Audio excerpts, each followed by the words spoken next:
We're here to bring a new type of news show. New insights, new styles, and new topics every day.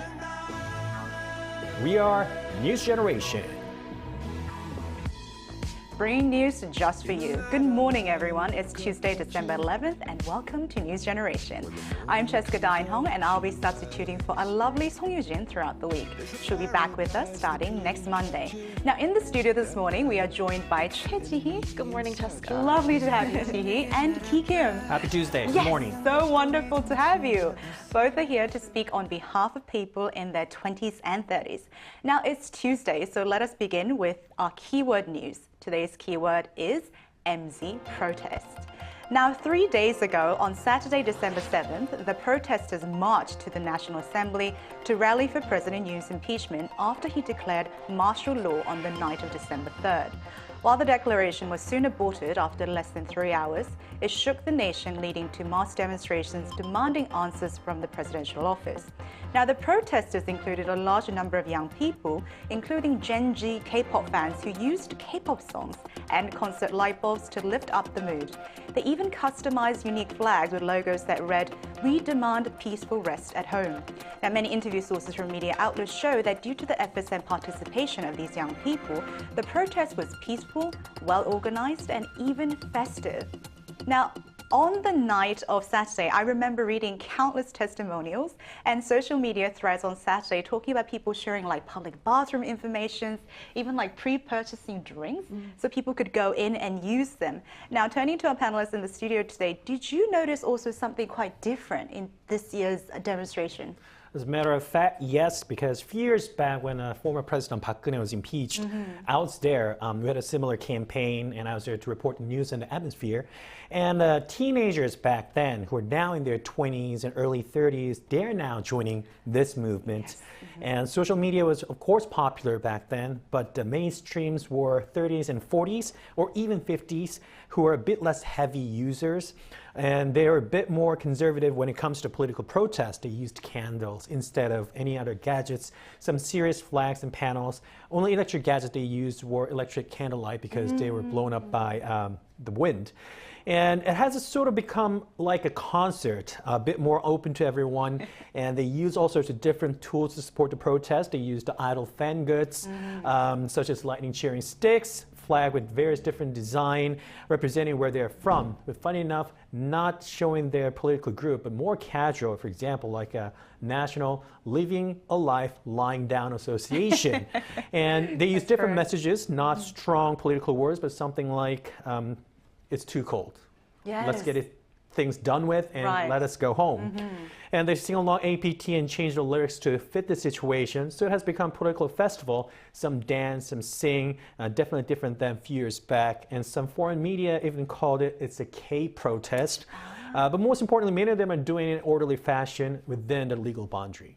You absolutely pointed out some of the very interesting things, but this also shines a quite different light because the younger generation actually have been accused of being somewhat apathetic and sometimes low participation when it comes to national politics. But I think what we saw on Saturday could show a different side of a generation, right, Ji-hee? That's what did you think? Well, I was, of course, very impressed by the whole scene on Saturday. Like you said, MZers are often seen as politically disengaged, but their strong commitment to democratic principles and values this time was demonstrated in creative ways, which had a significant impact, I believe. And the use of social media and online streaming platforms during this time to mobilize support and quickly disseminate information was particularly noteworthy as well, because in the past, we wouldn't have imagined looking into the actual scene in so much detail. And I also found it interesting that they use cheering sticks that they use for concerts and their to fan their favorite idol bands and girl groups, boy groups, whatnot during the rallies. And that was our keyword news for this Tuesday. Now let's move on to our main discussion topic of the day, which is non-marital birth or out-of-wedlock children. Now, there was a particular incident here in South Korea that sparked a rather heated discussion. Take a look at the screen to find out more. 2 weeks ago, actor Jung Woo-sung admitted to having fathered a non-marital child with Moon Ga-bi, a Korean model, who announced the birth of her child on social media without revealing the father. The actor added in his public statement that he will take full responsibility in supporting the child, but remain silent on the two getting married. This stirred a huge public debate on non-marital children, including social perception and the welfare of the children at large. Now let's open up today's discussion by briefly touching upon the details of the entertainment news that brought the issue to surface. Now first off, Ji-hee, could you tell us briefly what happened? Sure. So recently, South Korean actor Chung Woo-sung and model Moon Ga-bi revealed that they have a son together, sparking widespread public discussion. Now, Moon Ga-bi first disclosed the existence of their son on her social media, and Chung Woo-sung's agency confirmed he is the child's father. Now, in an official statement, Chung expressed his commitment to fulfilling his role as a father economically, and this revelation ignited debates in South Korea about non-marital births and societal attitudes toward traditional family structures. Now, while some supported the idea of respecting individual choices, others criticized it from the perspective of traditional family values. Chung Woo-sung in the past was involved in campaigns supporting single mothers, and his statements about marriage in earlier interviews have further fueled the controversy. Precisely so. Now, Ki, enlighten us a bit more for the audience who might not be familiar with the Korean entertainment scene. Now, why did Chung Woo-sung non-marital child cause such a controversy, and what issue did it exactly bring to surface? Well, honestly, Korean people are not that much understanding when it comes to out-of-wedlock child. And the birth rate for non-marital births is quite low. And maybe it's driven by Confucianism or family-oriented society that we've been having for a long time. The real concern here is not about the news on the baby's born. I believe it is more of an influential power that the stars have. He said he'll take full responsibility of the child, which shouldn't be praised upon. It's just more natural, and it actually should. And has been voicing up for many different social issues so far, for example, the political refugees or climate refugees. And his personal life was well hidden, but with a baby born, sort of secretly, people are having doubts about his past views and opinions on many different issues. And there's some rumors spreading out on his personal life as well now. And as a public figure or a big star or influential celebrity in the entertainment business, what he says does cast a big influence among his fans and the society. And similar things are taking place right now. With the current big issues going on with the martial law declaration with President Yoon Suk-yeol, there was a quite big controversial argument. Should celebrities or big stars voice up on the social or political issues? Many people are very sensitive on this, but one thing for sure, Chung Woo-sung did bring the topic on the surface, and stars do have that much power. Absolutely so, which is one of the reasons why we're actually bringing the focus of the issue to South Korean society as a whole. Now, to understand our social and cultural perspective on birth out of wedlock, we think it's important to have some background information of what it's like here in South Korea. So, Ji-hee, could you provide us with some background numbers on social perception and possibly the underlying reasons for that? Sure. So South Korea has a notably negative perception of non-marital births, which is reflected in its very low rate of such births. So in 2020, the average rate of non-marital births in OECD countries was a little over 40%, but South Korea's rate was only 2.5%. And for comparison, the rates were 40%, a little over 40% in the United States, around 62% in France, and about 70% in Mexico. And of course, these figures don't tell the whole picture of the details of the birth.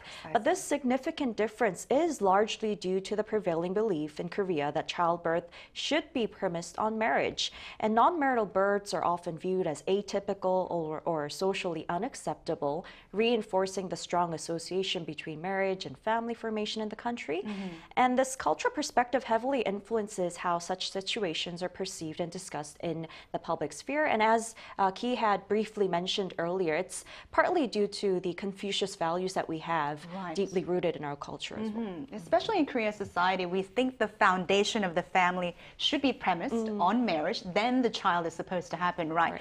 But compared to the general public opinion, which he so eloquently mentioned on non-marital birth, specifically our generation, those in the 20s and 30s have a slightly differing opinion and somewhat more positive attitude. So Ki, could you elaborate on that for us, please? Sure. If you actually take a look at the screen, MZers now have different perceptions on the matter now.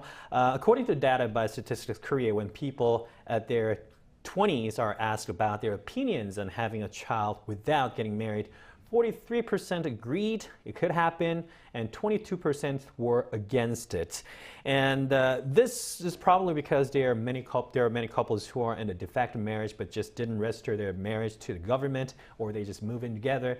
Same thing with me. When I first got married, I didn't register on the government office, but then when the baby was born, we all got down there to register the baby in our marriage. Just because it's not because I didn't love her. It was more like we got more tax benefits for doing that. Right. So that was one of the reasons we kind of delayed registering our actual marriage to the government. But now the whole perspective on marriage is definitely changing. And you did it for more practical reasons, sure. which is also very important, because we're looking at today's topic from a variety of points, from the public views to MZ generation perspective. But the issue of non-marital birth actually touches upon a number of different social issues, including the child to be born, single parent, and even social perception. So Chi, could you give us a few examples of how other countries are actually addressing these related issues? Sure. So in Germany, the United States, and France, they've enacted legal reforms to ensure equal rights for all children, regardless of their parents' marital status. Back in 1997, Germany began with their Children's Rights Reform Act. That was abolished, that helped abolish distinctions based on marital status of the children. And the U.S. Uniform Parentage Act, enacted in 2002, eliminated the terms legitimate and illegitimate, treating all children equally. It's all about the expression, Very which much we will so. touch upon later as well. Yes. Now, France followed in 2005 by revising its civil code to remove such distinctions as well. So these reforms really reflect a societal shift toward modern family structures and the prioritization of children's rights rather than the forms of the family and the parents. And I think you mentioned something very important. How we word things shape a social perception in our mind, right? So the wording can actually be the start of eliminating any prejudice or differences. Now, I'm also curious, Ki, what about here in Korea? Are there welfare programs or social policies that have happened or are on the way? Well, we took a look at the data from 2020, but if you actually take a look at data from 2023, last year, the portion of out-of-wedlock birth rate has been rising to 4.7% from 2.5%. So it's increasing, rapidly. And one of the professors at Seogangdae University said it can help the country's low birth rate. Non-marital couple need more social and government support, and that the regulations, but having less than 5% of the whole portion, it might be hard for us to give them a pan-national efforts or the governmental support on those small figures. And another professor from Kansas University from the United States says it is important to have a social movement, more understanding, trying to get rid of this prejudice. But then also, it's very important to create an environment where the kids can grow easily and safely. Yes. And Framework Act on Healthy Families is currently at halt for this unit administration because they're from Conservative Party and they support where traditional marriage or even adoption was considered to be an option. And now we've heard discuss the issue on both sides, from the public's opinion to MZ generations and also international countries. Now it's time to hear from our viewers. Now, we asked our viewers from their thoughts on non-marital birth and perception from their respective home countries. Here's what some of them had said. Now, Benny D97 said, in the Philippines, out-of-wedlock birth are quite common. People are really keen on how their family grows, even without getting married. Now, Sunshine Desert said, I would say it depends on the area within the UK. I think children out of marriages are possibly growing, as it's not so much of a stigma as it once was. After Rain 36 said more than half of children born here in France have unmarried parents. Thank you so much to our viewers for sharing their opinion. Now, for more in-depth discussion on today's topic, we'll connect live with Hyan Lee, a research professor here in South Korea. Join us after the break.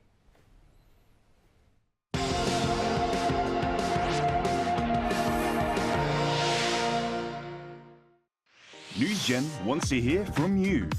Go to YouTube and search our channel Arirang News. Click Community and leave a comment down below. Make a new type of news with us. And today we're joined by Hyan Lee, research professor at Hankuk University of Foreign Studies. Good morning, Professor. Good morning. Thank you so much for joining us. Thank you for having me today. We'll open up with the first question because we want to understand more in detail what is the general perception of birth out of wedlock here in South Korea? In South Korea, non-marital births are still viewed negatively, as you discussed, largely due to social emphasis on traditional family structures. The prevailing normal family ideology consider having children outside of marriage as an abnormal and incomplete choice. This perception is deeply rooted in cultural norm and reinforced by a legal and institutional framework that prioritize marital families. However, there are signs of gradual change. The non-marital birth rate recently reached 4.7%, the highest in the country's history, indicating a shift in societal attitude. Despite this progress, the rate remains significantly lower than the OECD average of 41.9%, reflecting the continued challenges and stigmas faced by non-marital families in South Korea. Well, more broadly, we've also noticed there is a big difference between Asia and Europe in terms of non-marital births. What could be the underlying reasons for this? As I mentioned and Ji mentioned before, the primary reasons lie in cultural norm and institutional support. In Europe, non-marital births are widely accepted due to progressive policies and cultural shift toward embracing diverse family structures. For example, France's PACS and the UK's civil partnership providing cohabiting couples the same legal and financial benefits as married couples, normalizing non-marital births. Gender equality, strong social welfare systems, and work-life balance policies further support these trends. In contrast, Asia, including South Korea, remains rooted in traditional family values that prioritize marriages as the foundation for child rearing. Conservative laws and lack of institutional support for non-marital families create significant barriers. Moreover, the financial burden of raising children, coupled with competitive societal pressures, discourage both marriage and parenthood. So addressing this cultural and structural challenge is key to closing the gap between Asia and Europe. Thank you, Professor, for your insight and information. Policy is important when it comes to social issues, but what are some of the policies here in South Korea that address this issue, and where they are heading? Currently, Korea has very few policies supporting non-marital birth. But I see a growing interest in addressing this issue. So discussion about law like the Non-Marital Birth Support Act and the Living Partnership Act show a recognition that tackling the ultra-low birth rate requires acknowledging and supporting diverse family forms. For example, policies could allow single women and cohabiting couples access to fertility treatments and ensure welfare benefits for non-marital families, much like in Europe. And thank you, Professor Lee, so much for the insight. We would love to have you back. Thank you for joining us today. Thank you. Thank you. Now, as representatives of millennials and Gen Z here in the studio, I would also love to open up the discussion between us in terms of what you think about today's topic, and if so, if possible, what are some areas of concern that you might think might be important to address for the near future, starting with you, Ji-hee. Well, I think this is a pretty sensitive issue in our country in particular, and I have mixed feelings about it. Firstly, it's unfortunate, I personally believe, that Chung Woo-sung had to bring this topic into public discussion, because as I don't see him as a decent or responsible father figure, nor a reliable romantic partner for all the rumors or facts that are surrounding him. And we once had a better example of a non-marital child, which was by Sayuri, who got a sperm donation to give birth to her son, and she's raising him alone. And regarding non-marital births, which is the main focus of today's discussion, I really hope that the unnecessary prejudice and stigma against children, and single parents who choose to raise out of wedlock children can be lifted in our society. And due to the negative perceptions surrounding this issue in our country, we're not very open about it yet.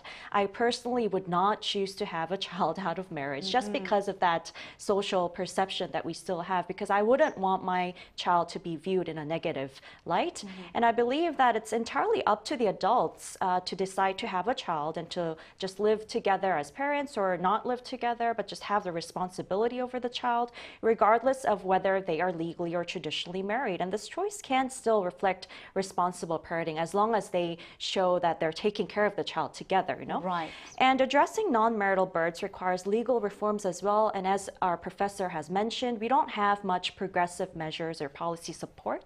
And we need, of course, expanded social support for single parents and public campaigns to reduce all the stigma surrounding the children and the parents as well. And I think you precisely mentioned, which is, I think, discussions like what we're having at News Generation is so important, because talking about it and discussing it openly is the first step to getting rid of perception, or at least improving the prejudice that we have. What about you, Keith?